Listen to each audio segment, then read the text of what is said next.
Bonjour concitoyennes, bonjour concitoyens. Nous terminons aujourd'hui la trilogie du bien-être par le moi et le nous. C'est certainement la vidéo la plus difficile à réaliser. Mais je vous ai promis mon univers, alors nous allons le visiter de la cave au grenier. Et nous sommes ici non pas pour répondre, mais pour visiter une grande question. Et la réponse, c'est à chacun d'entre nous de la voir. Et la question c'est, préférons-nous le vivre ensemble ou le vivre côte à côte? Alors de quoi parlons-nous? Nous parlons des communautés. Et moi je vous propose de les classer en deux grands critères. Le premier critère, c'est un critère culturel et religieux. Donc là, on aura les judéo-chrétiens, les musulmans, les africains, les asiatiques. Et le deuxième critère de classement des communautés, c'est un critère de richesse. Les riches et les pauvres. Ou alors, les gagnants et les perdants de la mondialisation. Ça, c'est intéressant, c'est justement un critère qui est apparu dans le livre de Jérôme Fourquet, L'archipel français, que je vous recommande, même s'il y a quand même pas mal de chiffres. Et lui, justement, il a une explication sur la tribu des Gilets jaunes. Il dit que ce sont des gens qui sont victimes de déclassement social, c'est-à-dire qui se sentent déclassés par rapport à ce qu'ont vécu leurs propres parents. Avant de poursuivre, je voudrais m'assurer que vous êtes OK et que vous avez visionné la première vidéo de la trilogie de l'évolution, celle qui parlait de culture, de religion et de xénophobie. Car je vous rappelle que ces deux vidéos sont indissociables si vous voulez comprendre mon opinion, mais aussi si vous voulez vous faire la vôtre. Alors allez-y, retournez la voir, je vous attends. De toute façon, j'ai ce qu'il faut. Vous êtes revenus? Allez, donc vous avez en tête les tribus, la taille des tribus, les causes du repli identitaire, et bien sûr le grand remplacement de Néandertal par Sapiens. Alors Homo Deus, non, là on ne va pas en reparler puisqu'on est revenu sur un cycle politique court à 10 ans et donc la probabilité qu'il soit là est quand même faible. Revenons sur notre premier critère de classification des communautés, le critère culturel et religieux. Bon, c'est celui qui suscite le plus de tabous évidemment. Revenons aussi donc sur ce fameux grand remplacement, c'est-à-dire l'homme blanc occidental qui vote Rassemblement national, etc. Il y a une logique peut-être quasi génétique de l'affrontement entre les tribus. Quand je dis génétique, je parle d'une culture qui pourrait être ancrée jusque dans nos gènes. Et quand je dis quasi génétique, c'est parce que je n'en suis pas sûr, tout simplement parce que, y compris les plus grands scientifiques, se disputent encore aujourd'hui sur ce sujet. Mais je voudrais quand même en profiter pour tordre le cou un petit peu à mes amis de gauche sur le sujet du racisme qui pour eux est le gène de la bêtise versus le gène de l'intelligence. Alors, moi je veux bien, mais Zemmour, on peut tout lui reprocher, moi je lui reproche pas mal de choses d'ailleurs, sauf de ne pas être intelligent. Et donc la théorie humaniste qui vise à dire que le progrès et l'éducation engendrent la tolérance, je suis 100% d'accord, mais n'y aurait-il pas quand même des limites à cette tolérance? Réussir l'assimilation des communautés quand elles sont trop grandes ou quand il y a trop de différences de culture, est-ce que c'est vraiment possible? Ça, c'est un sujet qui m'a passionné, notamment quand j'ai écrit mon livre, et je me suis penché sur le cas de l'île de la Réunion. Alors j'aurais pu aussi bien prendre le cas du Liban ou de plein d'autres pays qui ont ces problématiques, mais il se trouve qu'à la Réunion, j'avais l'occasion d'y aller de temps en temps, et donc je suis allé voir mon ami Hervé. Alors Hervé, c'est un vrai Réunionnais. En plus, il a exercé des fonctions politiques locales. Alors vous savez, à la Réunion, il y a pléthore de communautés. Vous avez les Yabs, ça c'est les créoles blancs, vous avez les Arabes, vous avez les Chinois, vous avez les Cafres, vous avez les Malgaches, vous avez les Malbars, vous avez les Comoriens, sans oublier les oreilles, c'est-à-dire nous et vous les métros. Alors moi je voyais ça comme un exemple d'assimilation. Et là Hervé me dit, mais non, c'est faux. La preuve, s'il y avait assimilation, il y aurait beaucoup de mariages mixtes. Et en fait, à La Réunion, il n'y a pas beaucoup de mariages mixtes, ou il y en a un petit peu, mais ça dépend des communautés. Et avec certaines communautés, il n'y en a pas du tout. Il savait de quoi il parlait, puisqu'il a quand même été anciennement conseiller municipal. Et donc il me dit, non, les communautés à La Réunion, elles cohabitent harmonieusement. Et on s'est même d'ailleurs réparti économiquement un certain nombre d'activités. On a beaucoup d'échanges culturels. D'ailleurs, il me dit, moi je suis assez régulièrement invité à des fêtes, y compris religieuses, d'autres communautés que la mienne. Et puis en plus, on a quand même cette culture créole qui est en commun. En fait, la description qu'il m'en a faite, ce n'est pas une description du vivre ensemble, c'est une description du vivre côte à côte, mais de manière harmonieuse. Alors en France, on a réussi l'assimilation depuis de nombreuses années avec l'immigration européenne. Quand je dis l'immigration européenne, ça veut dire globalement judéo-chrétienne.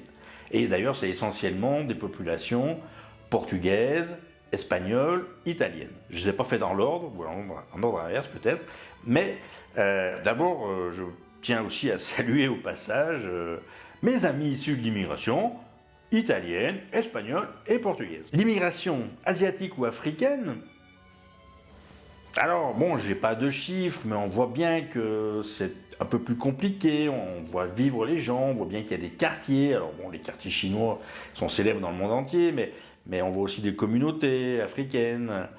Mais ce qui finalement est le sujet majeur aujourd'hui dans le débat politique, c'est bien l'immigration musulmane. En particulier, celle issue du Maghreb. Et en particulier, avec de la douleur en plus, celle issue de l'Algérie. C'est le sujet qui cristallise toutes les peurs chez Homo Blanco Occidentalus.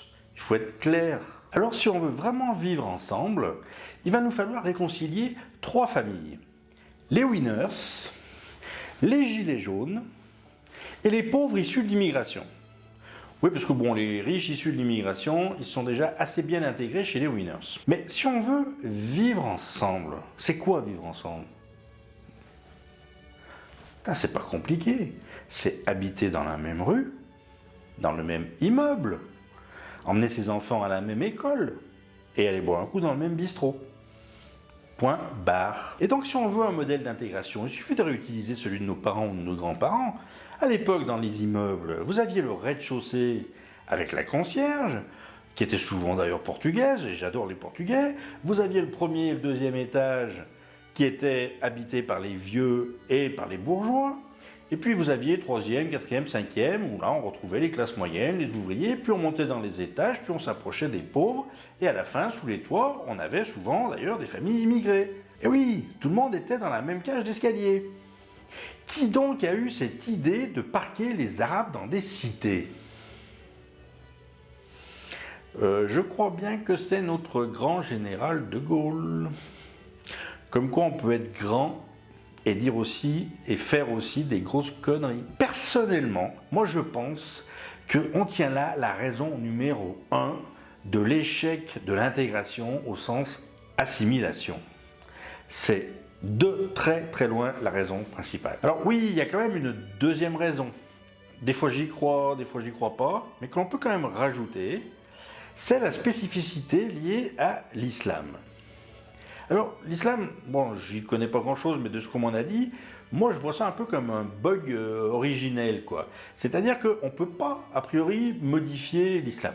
Voilà. Alors les autres religions, les catholiques, ils ont fait la Bible, l'Ancien Testament, le Nouveau Testament, et puis ils arrivent de temps en temps à bouger 2-3 trucs, même s'ils sont un peu toujours à la bourre sur plein de sujets d'actualité. Mais semble-t-il que dans l'islam c'est pas possible, il y a le Coran, point barre, et on ne peut plus changer ce qui a été écrit il y a des milliers d'années. Moi je pense que c'est plus une conséquence qu'une cause, mais ça peut en tout cas rajouter un peu de difficulté à la problématique. Et donc, si l'on veut arriver à cette fameuse assimilation, c'est-à-dire le vrai vivre ensemble, il va falloir, en plus évidemment d'habiter dans le même immeuble, il va falloir aussi que nous fassions des concessions mutuelles. Concessions mutuelles, ça montre bien d'ailleurs ici la limite de la connerie d'un certain nombre de politiciens de la droite dure, dont leur discours officiel c'est la France, tu l'aimes ou tu la quittes. Voilà, si tu veux arriver à vivre ensemble, tu ne commences pas comme ça, me semble-t-il. Si on réfléchit bien, mais est-ce qu'il y a eu vraiment une politique d'intégration au sens assimilation depuis ces 50 dernières années? Moi, j'en vois qu'une.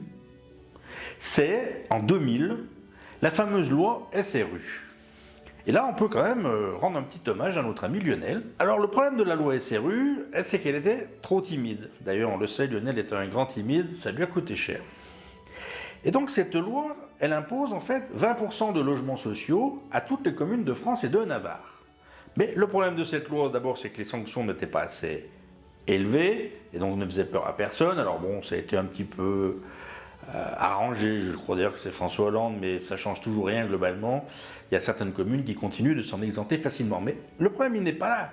C'est qu'en fait, qu'est-ce qu'on a créé avec la loi SRU? Au lieu d'avoir des communes pauvres et des communes riches, on a créé des quartiers de pauvres et des quartiers de riches dans une commune. Et donc, en fait, ce qu'il aurait fallu faire, c'est aller au bout de cette loi, mais imposer des HLM dans chaque rue et dans chaque immeuble, et notamment chez les winners.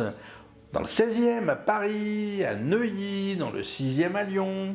Et c'est ça le vrai problème. Moi, je pense que l'existence de quartiers riches et de quartiers pauvres, c'est ça le vrai nid du communautarisme. Prendre des mesures de concession mutuelle, c'est pas compliqué. Il y en a même qui sont très faciles. Par exemple, les jours fériés, la mode, nos habitudes. Moi, je suis plutôt open sur le sujet. Bon, sauf peut-être sur l'alcool. Mais et aussi sur les concessions obligatoires. Alors, pour moi, il y en a deux. La première, c'est la reconnaissance de l'État comme prioritaire sur la religion. Et donc, l'islamisme politique, niet. La deuxième, c'est aucun retour en arrière sur le rôle de la femme dans la société. Femme, je vous aime. Ces concessions mutuelles et obligatoires, en fait, l'immense majorité des Françaises et des Français, qu'ils soient homo blanco, occidentalus ou issus de l'immigration, sont d'accord pour les accepter. Donc le vrai problème du vivre ensemble, c'est plutôt est-ce que les riches et les pauvres sont prêts à habiter dans le même immeuble? Alors si c'est pas possible, eh bien organisons un vivre côte à côte, mais en harmonie. Chacun dans sa communauté, avec les fameuses concessions et à la réunionnaise. Il est là le vrai sujet de notre société multiculturelle. Bon sang de bonsoir. Et vous devez y réfléchir. Et vous devez influencer les politiques sur ce sujet. Moi, si possible, je préfère largement le vivre ensemble. Avec la concession marseillaise. C'est quoi la concession marseillaise? Vous connaissez pas?